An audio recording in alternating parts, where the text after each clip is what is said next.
fait une formation, un BTS de gestion comptabilité. À l'ISCA, c'était une école à Opéra, Paris. Après, j'ai travaillé pendant 4 ans dans l'industrie, en fait. Thomson CSF, je faisais du lancement, ordonnancement. Et en fait, après, avec des amis, en fait, on a monté notre propre affaire, c'est-à-dire qu'on a racheté un vieux bistrot à Paris, à Bastille, dans les années 85. Et après un bon succès, en fait, on l'a revendu. Et en 90, en fait, j'ai eu une opportunité de travailler en Polynésie française, dans l'industrie de la perle noire et bijouterie. Et ça pendant 15 ans. J'ai monté une société avec un ami. Et après, pour des raisons familiales, etc., en fait, j'ai émigré en Nouvelle-Zélande, où dans un premier temps, j'ai continué à travailler entre la Polynésie et la Nouvelle-Zélande. Et on avait ouvert une bijouterie avec mon épouse. Et depuis 3 ans, j'ai pris des participations dans ce restaurant. Je manage ce restaurant avec Alex et voilà.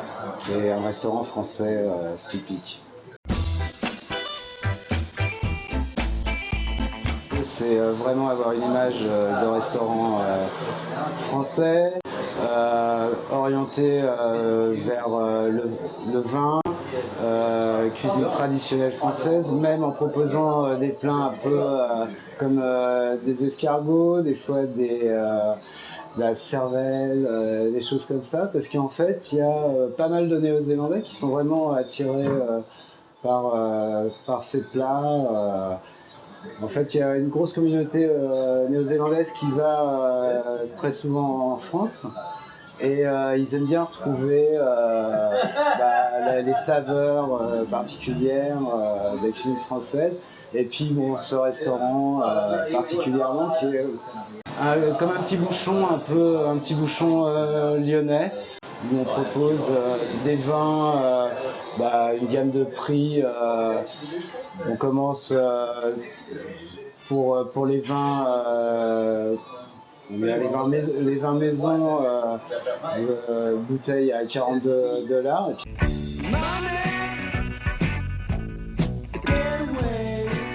Après, on peut avoir des vins beaucoup plus élaborés. Ça, on veut s'orienter là-dessus, où là, vous allez avoir du Châteauneuf-du-Pape, des crus plus élaborés.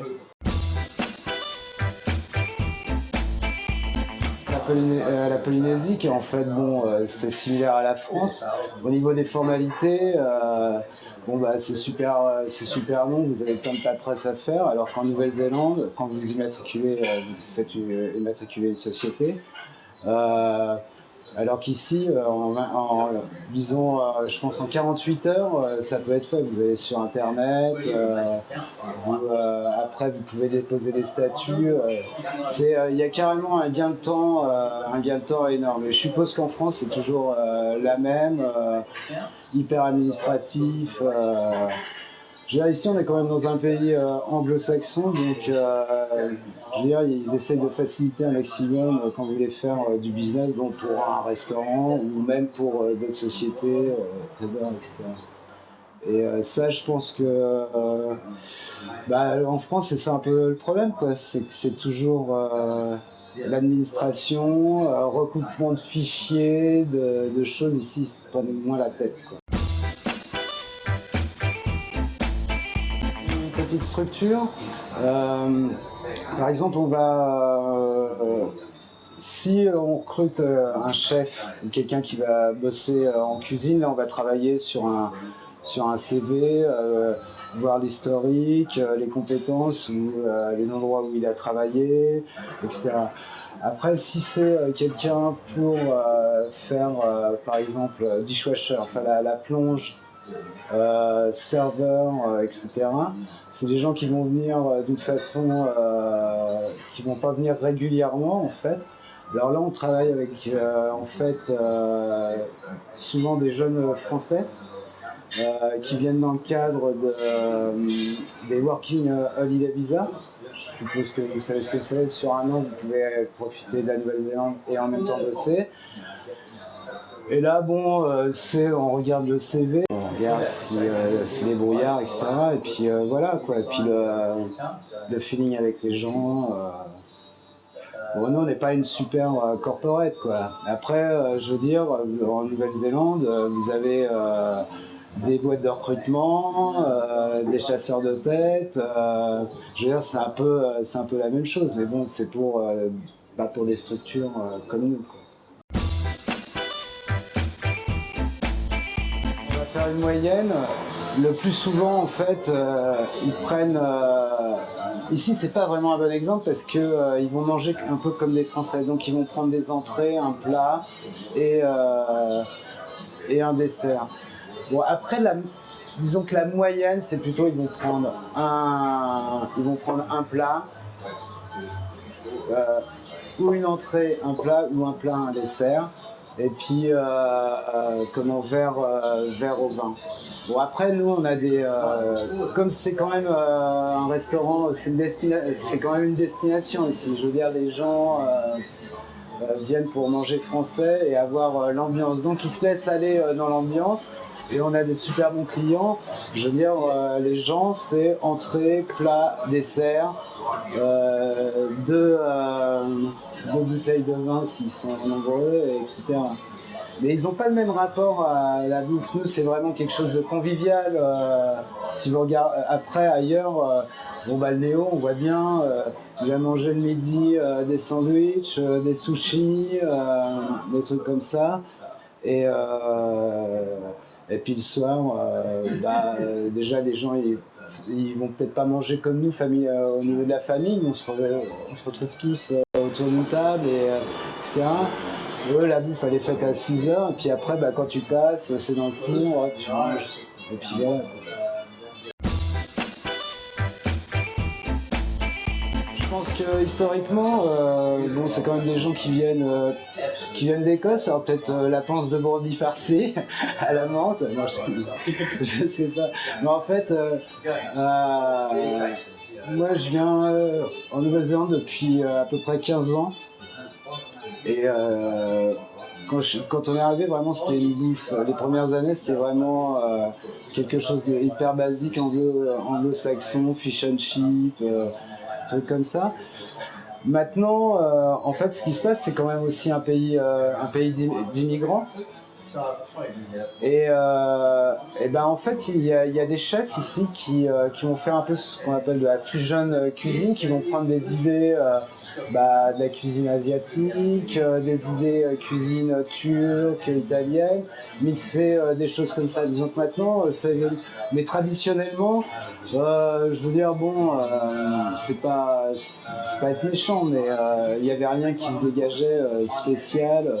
Après, si, en Nouvelle-Zélande, ce qu'il y avait toujours, c'était le barbecue.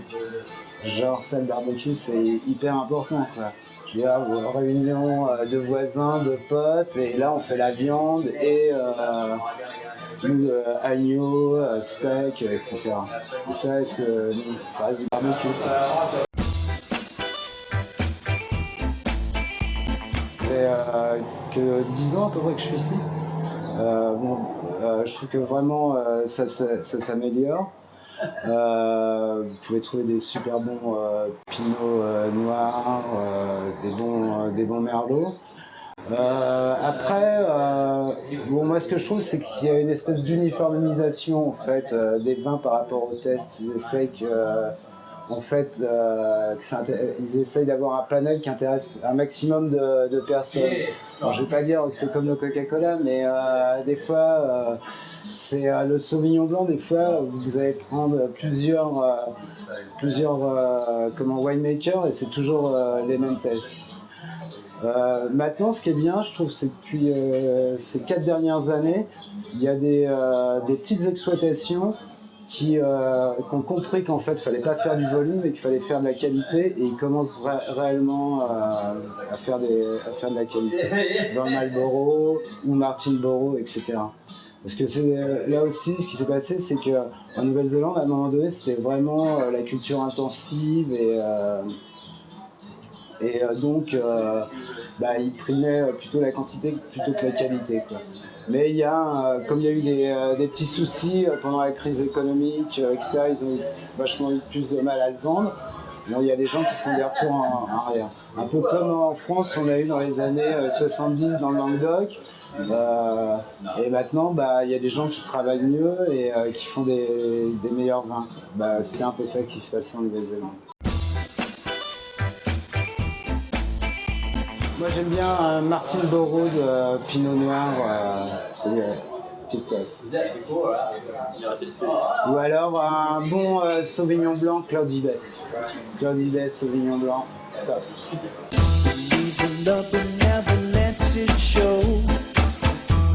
Back words that could bring so much more, but she believes